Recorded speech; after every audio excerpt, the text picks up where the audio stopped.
पहले एक बोले पहले एक छोटी मिठाई और ऊपर तीन छोटी चीज़ें।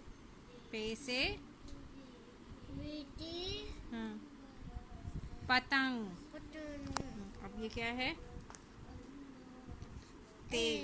ये ते। पहले जोर से बोलिएगा। पहली एक छोटी मिठाई और इसको एक ऊपर छोटी मिठाई। चश्मा पहना है। हाँ, ते के ऊपर कितने नुक्ते? टू।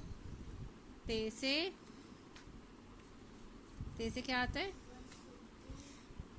तितली। टे।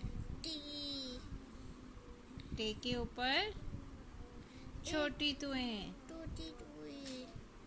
हम्म। टे से टमाटर। टे से टमाटर। अब पढ़ के मुझे बताएं क्या है ये?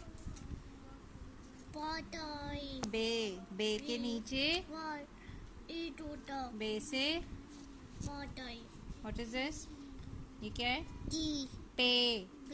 पे के नीचे कितने नुक्ते? तीन नुक्ते। पे से बटन। Very good. ये क्या है? बटन। ये व्हाट इज दिस? टी। ते। ते के ऊपर कितने नुक्ते? टू। ते से क्या आता है? टी। Very good. ये क्या है? टोटी बुया। टे। टे के ऊपर टोटी बुया। छोटी तुएं। टे से टी बॉय। टमाटर। टमाटर बोले टमाटर। बे। बे। बस खत्म हो गया। अच्छा रंग तो भरेंगे ना अभी हम।